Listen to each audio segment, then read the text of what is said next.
ആദിയേട്ടൻ്റെ ചോദ്യങ്ങൾ നേരിടാനാവാതെ ആ മുഖത്തേക്ക് ഞാൻ ദയനീയമായി നോക്കി. കണ്ണുനീരെൻ്റെ കാഴ്ചയെ മറച്ചിരുന്നു. ഒന്നും മിണ്ടാതെ പോവാനൊരുങ്ങി എന്നെ ആദിയേട്ടൻ തടഞ്ഞു നിർത്തി. എന്തായാലും എൻ്റെ കത്തുകൾ അവൾക്ക് കിട്ടിയിട്ടില്ലെങ്കിലും ഇന്ന് ആ മുഖത്ത് നോക്കി തന്നെ എനിക്ക് ഇഷ്ടമാണെന്ന് ഞാൻ പറഞ്ഞു. അവൾക്കും തിരിച്ചെന്നെ ഇഷ്ടമാണെന്ന് മറുപടിയും കിട്ടി.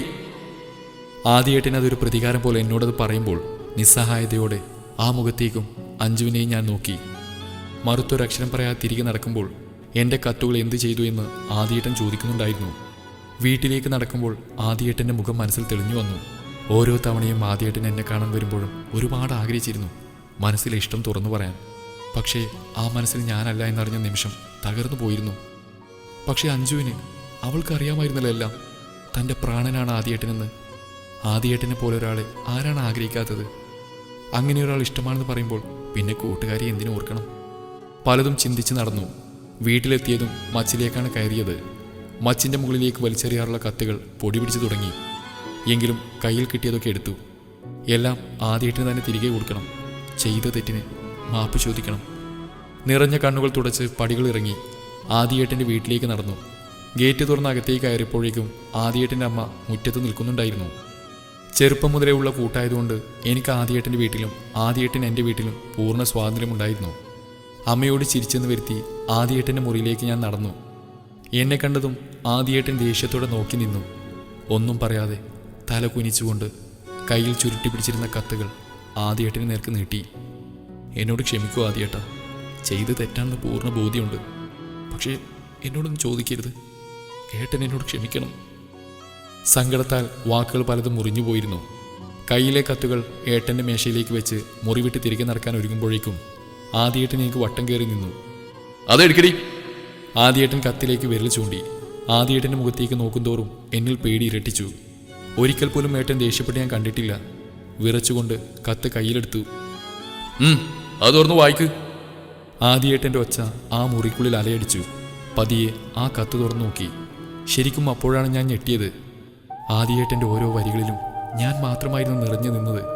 അരിയും കൂട്ടാനും വെച്ച് കളിച്ചത്, അച്ഛനും അമ്മയുമായത്, മനഃപൂർവ്വം വീലുരുട്ടി പഠിപ്പിക്കാത്തതും, എൻ്റെ കയ്യിൽ പിടിച്ച് നടക്കാൻ പട്ടമുണ്ടാക്കിയതുമൊക്കെ എന്നോട് പറയാൻ മടിച്ച പ്രണയത്തിൻ്റെ നിമിഷങ്ങളായിരുന്നു.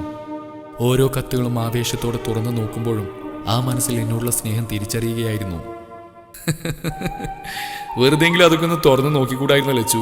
എങ്കിൽ ഇത്രയും കത്തുകളൊന്നും എഴുതേണ്ടി വരില്ലായിരുന്നു എനിക്ക്. ഒടുവിൽ സന്തോഷം കൊണ്ട് നിറഞ്ഞ കണ്ണുകളോടെ ആ മുഖത്തേക്ക് നോക്കുമ്പോൾ എനിക്കേറെ ഇഷ്ടമുള്ള ചുണ്ടുകളിൽ കുസൃതി നിറഞ്ഞ പുഞ്ചിരിയോടെ എന്നെ തന്നെ നോക്കി നിൽക്കുകയായിരുന്നു ആദിയേട്ടൻ. ഏട്ടാ, ഞാൻ പറഞ്ഞു തുടങ്ങുമ്പോഴേക്കും ഇടത് കൈകൊണ്ട് എൻ്റെ ഇടുപ്പിലൂടെ ചുറ്റിപ്പിടിച്ച് അരികിലേക്ക് ചേർത്ത് നിർത്തി. ഒന്നും പറയണ്ട, എനിക്കറിയാം നിനക്കെന്നെ ഇഷ്ടമാണെന്ന്. കുട്ടിക്കാലം മുതൽ എൻ്റെ കൂടെ നീ ഉണ്ടായിരുന്നു. അന്ന് തൊട്ട് മനസ്സിൽ ഉറപ്പിച്ചതാ, എനിക്കൊരു പെണ്ണുണ്ടെങ്കിൽ അത് നീയായിരിക്കുന്നത്. എന്തിനും ഏതിനും എന്നോടൊപ്പം നീ ഉണ്ടായിരുന്നു. നിനക്കെന്നോട് തിരിച്ച് ഞാൻ ആഗ്രഹിക്കുന്നൊരു ഇഷ്ടം ഇല്ലെങ്കിലോ എന്ന് പേടിച്ചിരുന്നു. നേരിട്ട് തുറന്നു പറയാനും ധൈര്യമില്ലായിരുന്നു. പറഞ്ഞു കഴിയുമ്പോൾ നിനക്കങ്ങനെ ഒരു ഇഷ്ടമില്ലെങ്കിൽ നിന്നെയും നിന്റെ സൗഹൃദം കൂടെ നഷ്ടപ്പെടുത്താൻ വയ്യായിരുന്നു.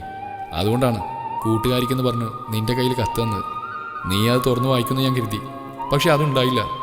പിന്നീട് ഒരിക്കലും യാദൃശ്ചികമായ എൻ്റെ ഫോട്ടോ നിന്റെ പേഴ്സിൽ ഞാൻ കണ്ടു. അന്ന് എനിക്ക് മനസ്സിലായി നിന്റെ ഉള്ളിൽ ഞാനാണെന്ന്. പക്ഷേ എല്ലാ ഉള്ളിലൊതുക്കിയ നിന്റെ അഭിനയം കണ്ടപ്പോൾ നിന്റെ പെണ്ണിനൊന്ന് പറ്റിക്കാന്ന് ഞാനും കരുതി. ആദിയേട്ടൻ പറയുമ്പോഴേക്കും ആ നെഞ്ചിൽ കൈകൾ ചുരുട്ടി പതി ഞാൻ ഇടിച്ചു.